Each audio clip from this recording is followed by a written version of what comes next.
Welcome to Moments with Marianne. I'm so delighted we're spending this time here today. We have a very inspirational guest coming right up, and her name is Allegra Huston.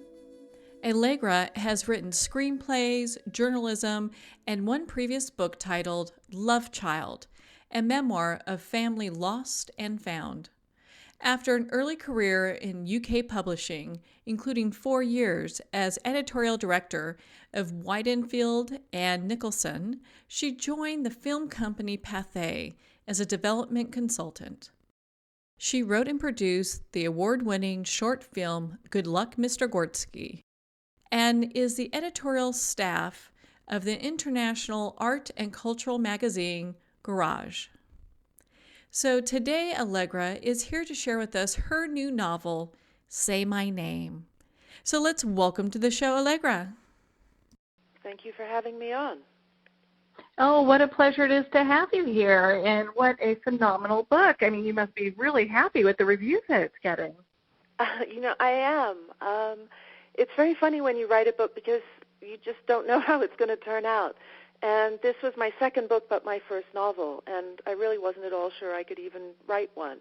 So it felt really wonderful to get, I get emails from complete strangers who somehow happened upon my book and have told me they've, written out sentences of it into their journal, and that it's really, kind of touched them in a very deep way. Oh, I can understand. I mean, there's so many empowering points to it. And, of course, we're not going to cover the book itself because it is a novel. We want people to pick up their own copy of Say My Name. But why don't you explain to our listeners a little bit about your background and what's inspired you to become a writer? Well, my background is very complicated, and that's the subject of my first book, which is a memoir called Love Child. Mm-hmm. A memoir of family lost and found is the subtitle. But to make a very, very long story short, one of my families is the movie Huston family, so a family of storytellers. My other family is my English family, and they're a family of writers, although mostly historians and biographers. So I do come about it, fairly honestly. I went to Oxford. I read English. I always loved reading books. And I did always think that I would like to become a writer because it meant that I could live wherever I wanted and I wouldn't have to live in a city. But having said that, I always hated writing. But I loved books and I loved storytelling. And I went to work as a publisher in London. So I've edited, I've been an editor for over 30 years, and I've worked with authors including Jane Goodall, the most wonderful woman I've ever met, most wonderful person I've ever met, 2 Nobel Prize-winning economists, Iris Murdoch, Edna O'Brien. So editing is my comfort zone. And even though I hate writing, I like having written. So my challenge always is to just kind of get enough pages together. Doesn't matter how much of a mess they are. And then I can edit them, quote unquote, and pretend I'm not actually writing, I'm editing. Well, so the book world inside and out there, and with such a creative background with your combined, your families there, my goodness, it seems like you were just predestined to be this phenomenal writer. Well, it's nice of you to say so. It certainly didn't always feel like that to me when I would be writing things that were just so terrible. They would make me cringe, and I thought, oh, my God, I can never do this. I was walking around, even after I started this novel, I was walking around for a couple of years saying, I really don't think I'm one of nature's novelists. But I just discovered that, my process, and, everyone has a different one, my process is just to try and pretend that I'm not writing, and, so I write longhand and in sort of scrappy bits that aren't even full sentences, anything to pretend that I'm not actually writing the book. I'm just, quote unquote, generating material. So, that's the way it works for me. I keep generating material and pretending that I'm not writing the book until I have so much material that I can then kind of try and turn the mess into something that I hope by the end is sort of fairly spare. It's not a long book, Say My Name. It's really quite short. So I hope it's, I want to try and say what I want to say discover what I want to say in as few words as possible. Well, I'm so glad that you shared your process with us, because you do hear that quite often where, writers don't like the process of writing, or maybe they don't like the editing portion or what have you. And so I love how you've reframed that, so you're able to, get these bits and pieces together that creates a beautiful body of work. Well, making something out of nothing is really scary, because you don't know if you can do it. And I think certainly in my case, I'm working on my second book now, I still don't know if I can do it. And the important thing is, artist friends of mine told me as I was working on this book was just to show up. Just show up every day. And if you don't know what to write about, just write about anything. Write a rant about something that drives you nuts. And eventually, you just build up stuff. And those rants, I have to say, it's one of my favorite kind of techniques for finding something to write about if I don't know what to write about. A couple of them found their way into Say My Name, and it'll be interesting to see what finds its way into the next book. I mean, it's one of, I teach memoir writing workshops occasionally. The main one I do once a year now in Mallorca in Spain, which is just the most beautiful, magical place. And that's one of the exercises that we do in the group in the mornings there. Yeah, is get together and do that. My goodness. Well, what a fun adventure that must be in such a beautiful surrounding, and then you're surrounded with other people who are working on their creative process. Yeah, exactly. So, we're a small group. Last year we had 10 people plus me, and I do the exercises along with everybody else, and we spend the mornings doing these timed writing exercises, which aren't supposed to be good. It only took you 10 minutes to write that thing. But what it is material. And then I spend the afternoons having one-on-one sessions with people talking about the work they're actually working on, because I don't believe that criticism or editing is a spectator sport, and I don't believe in those kind of classes where somebody reads their work aloud and then has to stand there like they're in a struggle session of the Cultural Revolution and hear everybody criticize their work. So that's not the way we go about things. Well, that's a beautiful way of approaching it, because I know a lot of people cringe or tend not to attend these workshops because of that kind of sometimes that feedback. And I'm sure they want the feedback from you.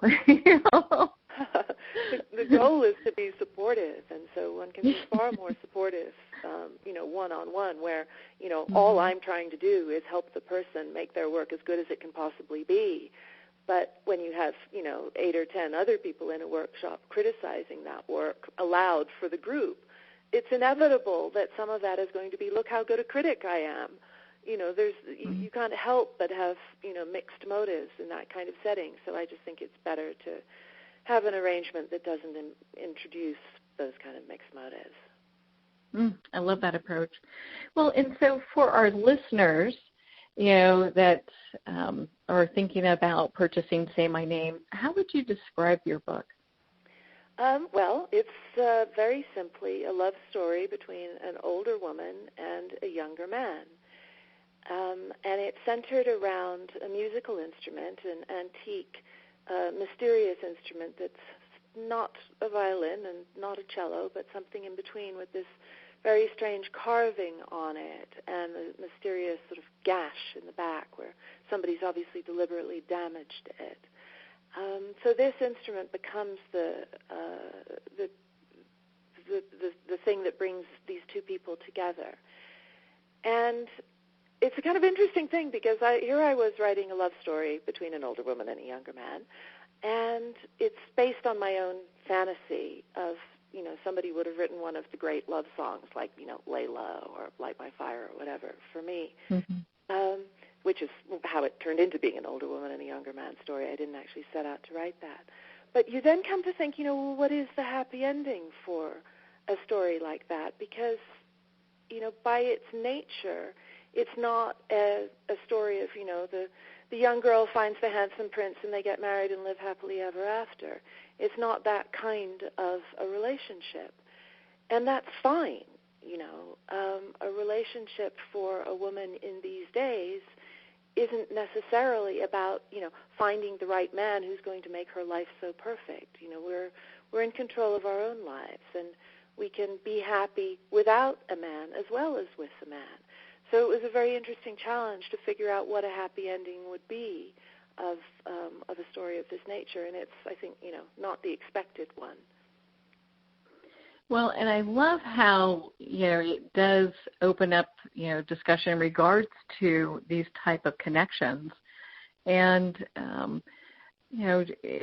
it makes it okay that it's not this Cinderella story, with the, you marry the prince and you have the white picket fence or whatever the case is. Yeah, exactly. We all grew up with stories like that. But but we need different kinds of stories now, I think, and the whole, Me Too and, About Time, whatever, all these movements are a very good thing. And the more women can come to a point of not defining their lives by, what the men are doing or what the men want or how men feel about them or how they feel about men, the more we can find, validation in our own selves, the better, I think. Yeah. Oh my goodness, for sure. And that's, without giving anything away here, there were so many points in your book that I felt that were so empowering for women, and that connection is one. Being able to, live life as it fits for a woman, as it fits their lifestyle, not necessarily as what the norm is telling us we should be. Exactly. And the woman in my book is really, kind of a very ordinary woman. She's, lives in the suburbs outside New York, in New Jersey. She's coming to the end of a, dead marriage. She hasn't really thought, she doesn't think of herself as adventurous. She doesn't think of herself as glamorous. She doesn't even really, she's never really known herself as self-empowered and self-supporting. So this is something that she discovers through the vehicle of this love affair. And I didn't really know that was the story I was writing until I'd written it, which I think is always a good thing with the book. That the meaning of it kind of happens organically through what the characters end up doing, kind of without the author's conscious direction or preordained direction. So it really did become a story of a woman's self-empowerment and discovery of her own self and her own independence through a love story, rather than just being simply a love story. Mhm. Yeah, that part is, I think, phenomenal. And I'm sure so many, as you even pointed out, you have people emailing you and writing you, but that's why this would resonate with so many women, just with that storyline. Indeed. And you'd also be amazed at the number of people who have been in relationships of this kind. I mean, in my book, there's a 20-year age gap. She's 20 years older than the guy. And the number of people who come up to me at readings and say, I'm 15 years older than my husband, or, I'm in a relationship like that, and he's 25 years younger than me, but I don't really tell anyone. Because it's somehow, I always think that something is the last taboo and then another one pops up. But it's certainly still somewhat of a taboo for a woman to be in a relationship with a younger man. And I think the whole, cougar meme doesn't help at all, because it's so disparaging, it's insulting, it's rude, this picture of this predatory older woman with kind of claws and teeth, hunting this poor defenseless young man, when in fact, in virtually every case that I know, it's the younger man who chased the older woman. It's not just these, this kind of cougar picture of, these women using these poor guys. There's a lot that is attractive to a young man about an older woman, and I wanted to portray that too. Yeah, and have that. How much research did you do when you were writing Say My Name? Or was this I wish I'd kind been of like able to do more, particularly in the young command department. Sadly, that part of it is not based on my life. But, there are certainly many episodes in the book, many emotions and sensations and dilemmas that are taken from my life, just from slightly different circumstances. Really, I didn't have to do much research. I mean, most of my research was confined to things like, what train do you take from New York to New Jersey, and, where's the Vaporetto stop in Venice that takes you to the island of Torcello, that the book ends in Venice. So it was, I did have to do some sort of, kind of practical, technical sort of points of research. But really, it was written from my own heart and my own life, even though the actual plot line is made up. Well, and I love how, the characters, you can really see this from your writing too, how the characters kind of took on their own life and how... I didn't know Eve was, spoiler alert, although actually, no, I'll do my best to not spoil it, but the story takes a turn about 2/3 or 3/4 of the way through. Eve gets this idea, and I had no idea that was going to happen. I mean, that just came to me one day as I was writing, and I thought, oh my God, I don't know if I'm brave enough to follow this idea. And in the book, Eve doesn't know if she's brave enough to follow it either, but she does. And I'm very glad that she did, because that really became, that was the plot turn that I needed, that, somehow my subconscious or the muse or, the heavens gave me this idea that was able to turn the story from being simply a love story into this story of independence and self-empowerment. Oh, yes. And in the effort to not give any more away there, why don't we talk a little bit about your first book, your memoir, Love Child? I'd love to hear just, because I know it came from your background, just a little bit about that book. Okay. Well, basically, it starts when I'm 4 years old, and I'm led into my mother's bedroom and told by my godfather that my mother is dead. She's been killed in a car crash. She had been raising me basically as a single mother, though she was married. But I had never really considered that, I needed a father or there should be a father or anything, because, in the 1960s, fathers were reasonably absent. And I wasn't a questioning type of child anyway. So after she was dead, I was led into a hotel room and introduced to a very impressive man smoking a very impressive cigar, and told, this is your father. And this was the film director, John Huston. And I went to live at his house in Ireland, even though I wouldn't say live with him because he wasn't there much of the time. And then, eventually I ended up in L.A. He remarried my stepmother.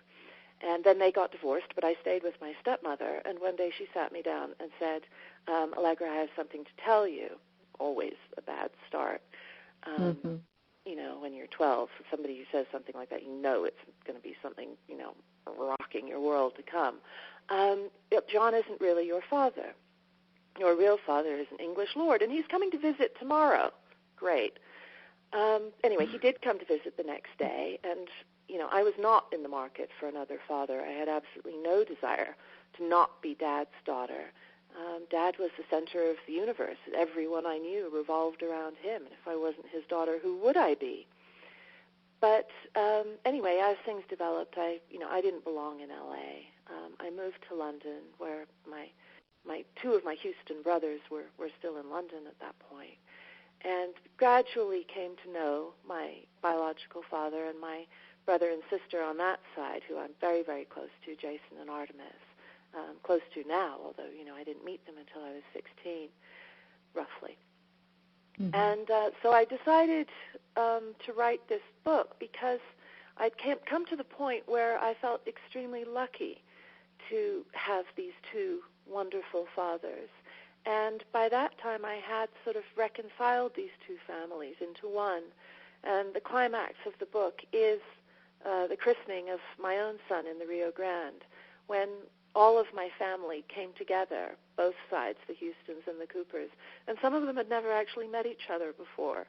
And it was just the most wonderful event. And I thought that I wanted to write a book about making a family out of these, rather unpromising fragments, and, kind of hold up a candle for the possibility of rising above, the old resentments and the old jealousies and the chains of DNA, which aren't necessarily in the right place, because my brother Danny actually has a different mother.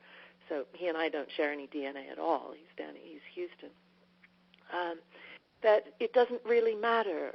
In the end, you can just simply decide to make your family and love your family for who they are, and not carry on the stories of the past that, only drive you apart.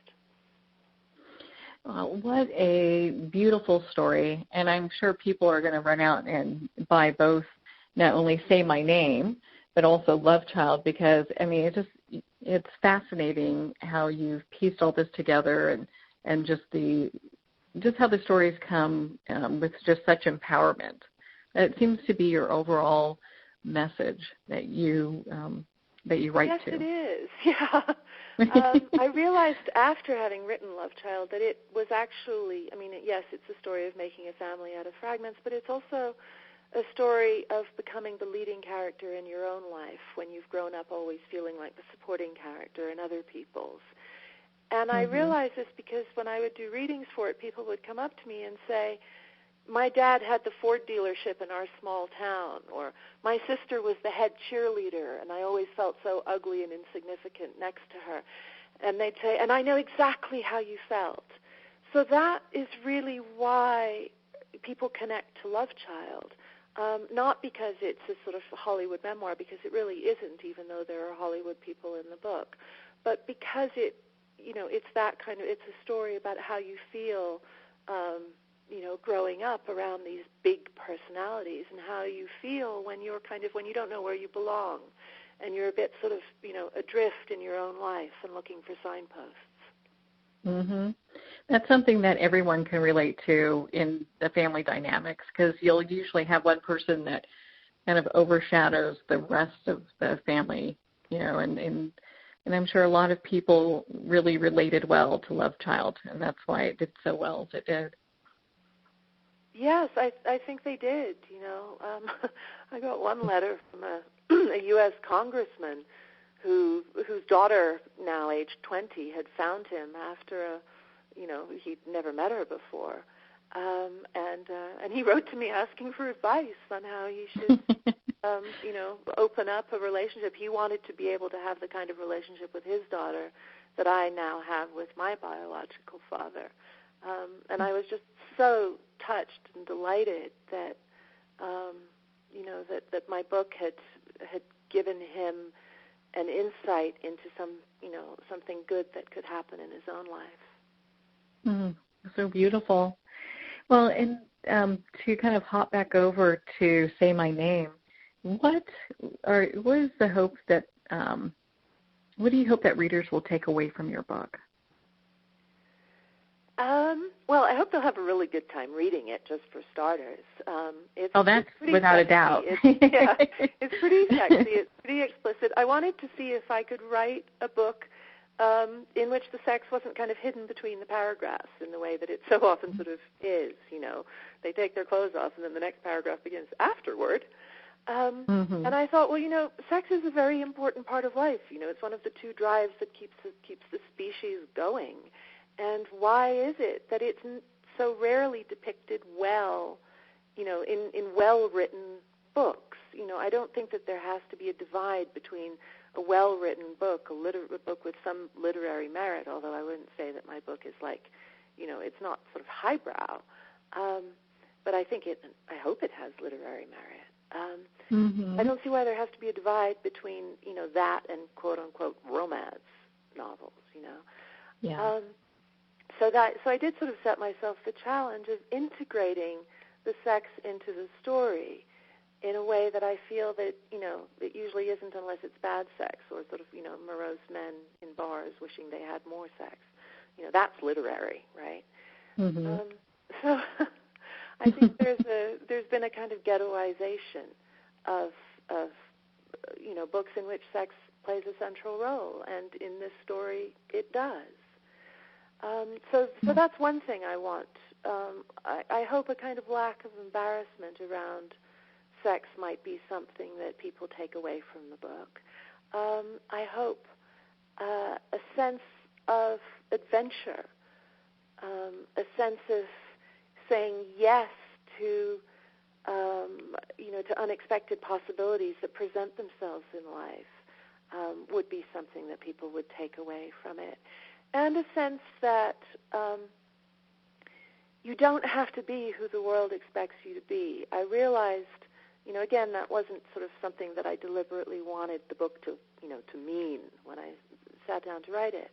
But looking at it now, in retrospect, I see that, most of the characters in it are kind of searching for themselves because they've realized that they aren't who the world has expected them to be and who they've sort of allowed themselves to be in accordance with the world's expectation.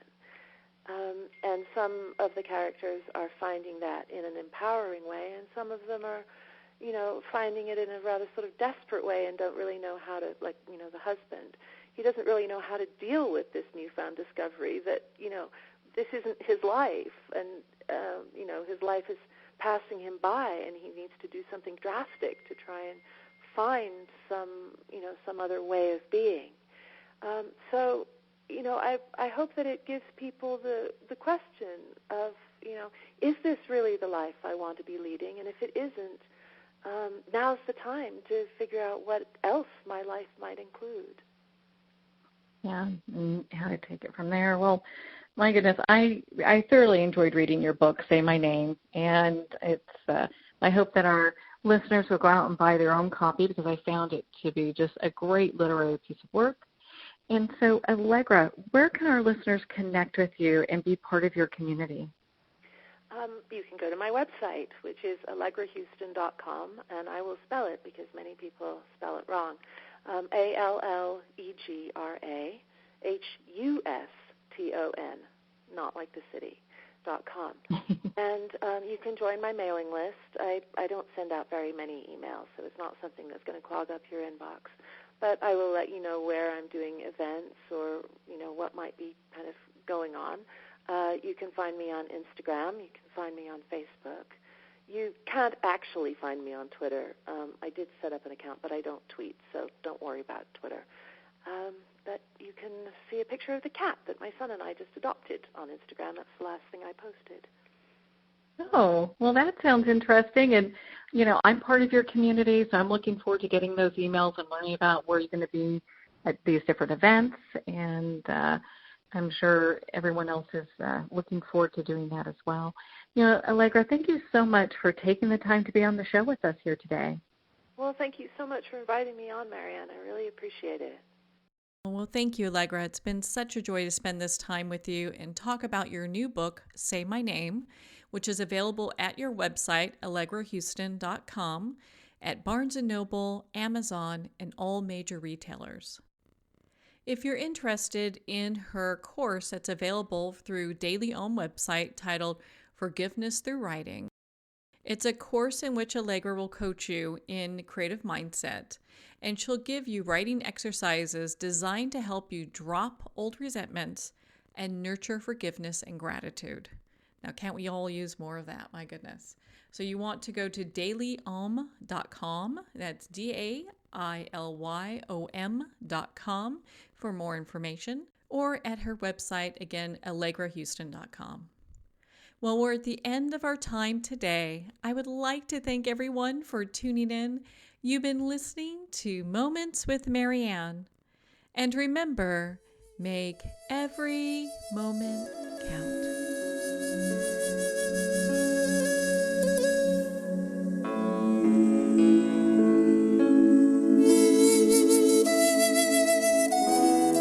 In a single moment, your life can change. Moments with Marianne is a transformative hour that covers an endless array of topics with the best of the best. Her guests are leaders in their fields, ranging from inspirational authors, top industry leaders, and business and spiritual entrepreneurs. Each guest is gifted and a true visionary. A recognized leader in her own work, and while teaching others to develop, refocus, and grow, Marianne will bring the best guest and sometimes a special surprise. Don't miss this. You never know just which moment will change your life forever. Moments with Marianne airs every Thursday, Friday, and Sunday at 8 p.m. Eastern, 6 p.m. Mountain Time. Make sure to tune in and visit momentswithmarianne.com for more information.